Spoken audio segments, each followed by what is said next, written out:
pessoal, hoje eu tô aqui para falar do livro O Filho de Mil Homens, do Walter Ugumãe. E eu me apaixonei por esse livro. Eu já conheci o autor do livro A Desumanização, que foi um livro lançado depois desse aqui, em 2014. Eu fiz resenha, fiz vídeo, vou deixar os links aqui embaixo. Foi um livro que eu gostei muito também, mas eu fiquei muito feliz de ter lido O Filho de Mil Homens depois, porque eu achei muito melhor. Esse livro é de 2012, publicado pela Kozak.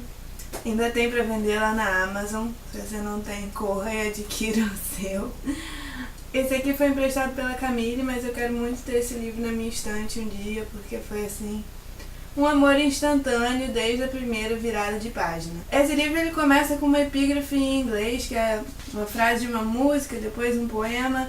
Eu não tinha dado muita atenção a ele, até ler o post da Val numa pedra no meio do caminho. Ela falou bastante dessa epígrafe, da música e da capa, e fez uma tradução, e o post tá bem legal, vou deixar o link aqui embaixo. Vale a pena você dar uma conferida se você estiver começando a ler o livro agora. Esse livro conta uma história a partir de pequenas histórias que vão se entrelaçando de uma forma assim muito única e muito bonita, assim, uma necessidade do amor na vida desses personagens. Aquela coisa de ninguém consegue ser feliz sozinho, né? Completamente isolado. Mesmo depois desses personagens aqui passarem por várias dificuldades e situações ruins ou complicadas ou muito tristes mesmo, em que muita gente ficaria descrente com a humanidade, esses personagens conseguem passar por isso e acabam tendo as suas vidas aí entrelaçadas das formas mais inesperadas. O livro começa contando a história do personagem mais fofo do livro, o Crisóstomo. Deixa eu ver se eu falei certo.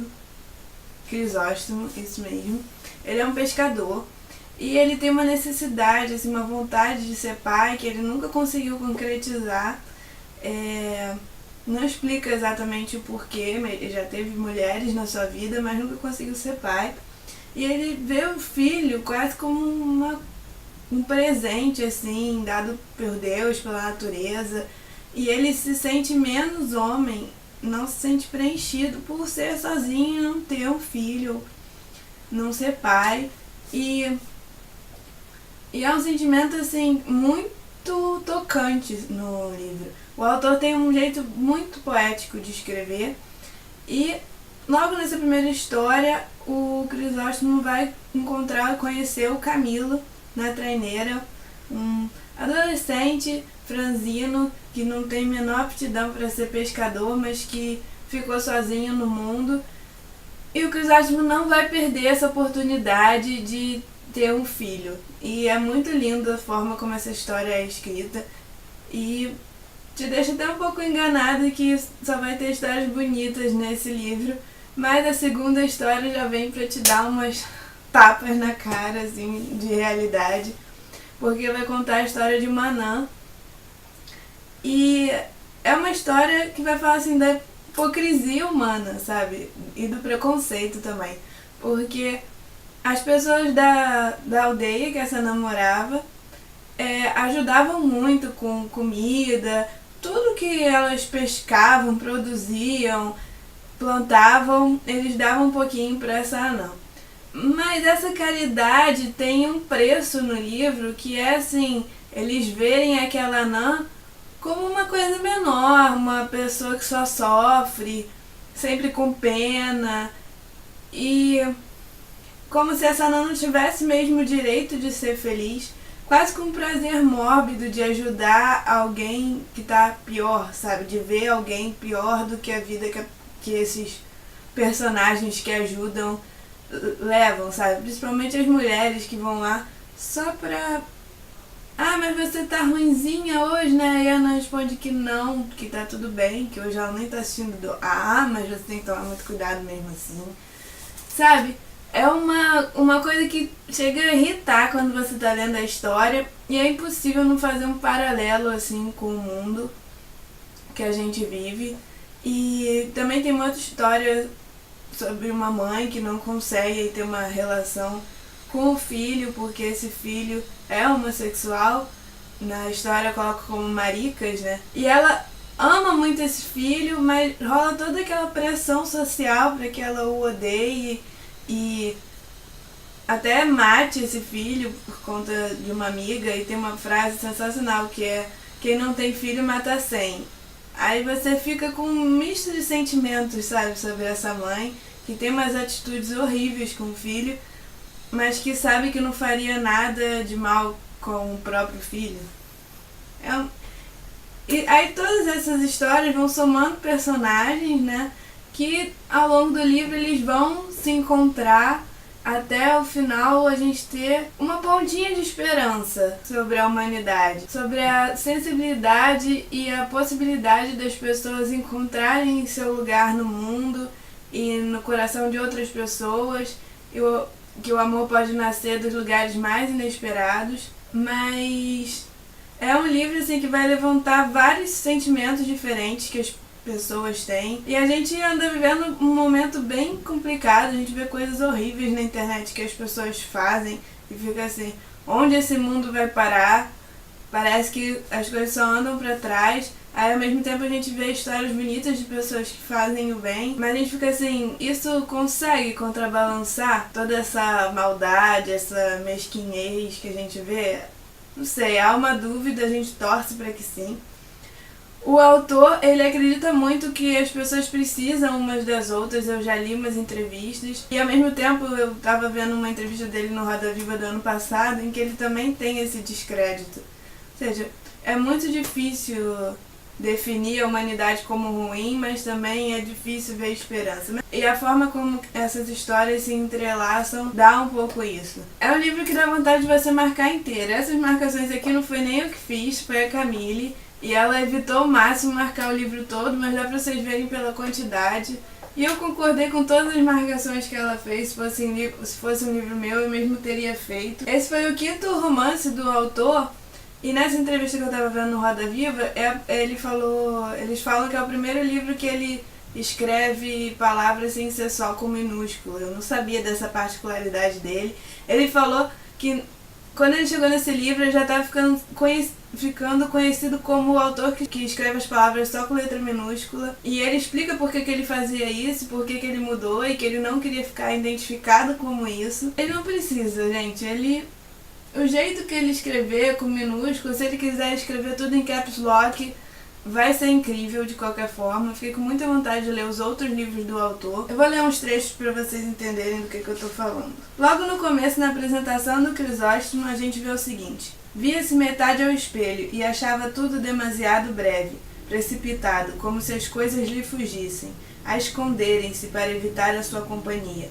Via-se metade ao espelho, porque se via sem mais ninguém, carregado de ausências e de silêncios, como os precipícios ou poços fundos. Para dentro do homem era um sem fim, e pouco ou nada do que continha lhe servia de felicidade. Para dentro do homem, o homem caía. Vai ter mais de uma alusão a isso, a pessoa cair para dentro de si mesma. E isso amarra assim o livro de uma forma muito bonita. Depois tem um outro trecho em que o Crisóstomo conhece o Camilo, que é esse rapaz, e ele vai falar assim pra ele, e o trecho diz assim: perguntou-lhe, por responsabilidade, contendo a ansiedade, mas assim perguntando como se fosse uma coisa normal, se podia ser seu pai, porque havia metade de si que apenas estaria completa quando tivesse um filho.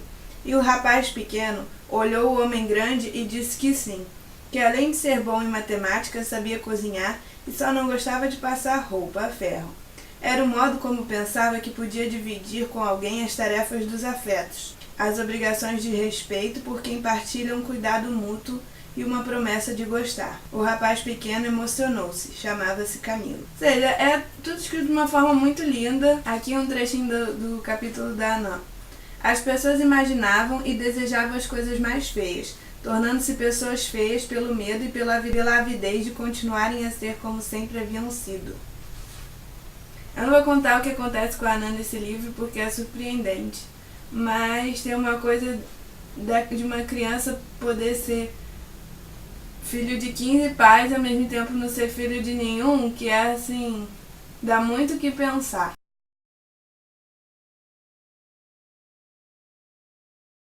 Também tem nesse livro a história da Isaura, coitada, que acontecem várias coisas com ela. Ela tem uma desilusão amorosa muito grande nesse livro e a possibilidade dela amar ou não amar de novo ao longo do livro movimentam bastante a trama de uma forma que eu não imaginava. Tem um trecho dela também que é, assim, tão estranho que depois de tanto tempo e tanta mágoa pudesse pensar no amor. Amanhecera vazia, sem ninguém dentro de si mesma, e foi como se encheu com a ideia de afinal ser impossível esquecer o amor. Porque o amor era a espera, e ela, sem mais nada, apenas esperava. A Isaura sabia que amava alguém por vir. Amava uma abstração de alguém no futuro. Ela esperava o futuro, e esperar era já um modo de amar. Esperar era amar. Certamente amava de um modo impossível o futuro, disse. Eu pensava que o amor era bom, e chorou sem qualquer convulsão porque aceitou chorar. Aceitou chorar. Tem um trecho também sobre a questão do personagem Maricas, que eu falei, que é assim. Os policiais nem queriam saber. Se o Maricas desaparecesse, eles faziam umas perguntas tolas e iam-se embora sem resistência. Era tão habitual que o povo tivesse juízo para essas decisões antigas, não importava que a lei quisesse outra coisa, porque todas as pessoas sabiam que estava certo desde há muitos mil anos. Ou seja, é uma história que se passa numa aldeia, num lugar pequeno, mas que conta a história de coisas que você vê no mundo inteiro. É um retrato, assim, de várias mazelas do mundo, né? Então, algumas partes são muito duras até de se ler e você fica um pouco engasgado com aquela história. Mas você segue em frente acreditando no rumo do livro e com sede de todas essas palavras lindas que o autor escreve. O nome do autor, Walter Hugo Mãe, eu estava vendo que ele escolheu para si o Mãe por acreditar que você ter um filho, você ser mãe, gerar uma criança, é assim, o ápice da humanidade, sabe? Que não há nada mais humano e maior do que isso. E eu concordo com ele, eu ainda não sou mãe. Eu também acho que deve ser o maior amor do mundo.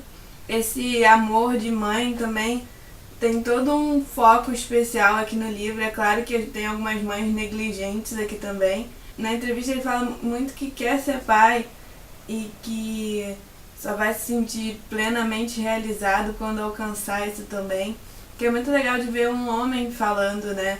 Geralmente essa preocupação de ter filho é muito atribuída às mulheres. E um homem ter coragem de colocar no seu nome, sobrenome mãe, e admitir que ser um autor famoso e ter alcançado seus objetivos aí de carreira, ele acredita que não seja nada perto de ter um filho.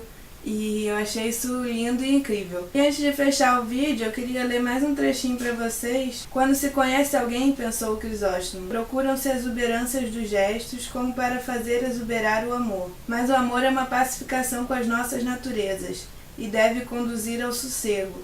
O gesto exuberante é um gesto desesperado de quem não está em equilíbrio. O Crisóstomo é o personagem mais lindo desse livro. E tem outro trecho também que é a frase, para mim, principal aqui. O Crisóstomo então levantou-se, atravessou o quarto, saiu, foi ver o Camilo deitado e beijá-lo para dormir e disse-lhe: Nunca limites o amor, filho. Nunca por preconceito algum limites o amor. O miúdo perguntou: Por que dizes isso, pai? O pescador respondeu: Porque é o único modo de também tu, um dia, te sentires o dobro do que és. Eu poderia ficar aqui lendo várias citações. Leiam o livro, porque vale muito a pena. Não limitem o amor, como fica aí o pedido do Crisóstomo. E tentem ser humanos melhores, tá bom? Busquem isso, assim, sempre como meta de vida mesmo, porque eu acredito que vale a pena e com certeza eu vou tentar fazer isso também. É isso então, pessoal. Espero que vocês tenham gostado do vídeo. Eu também escrevi sobre ele lá no blog, vou deixar o link aqui embaixo. Também o link A Desumanização. Até a próxima. Tchau, tchau.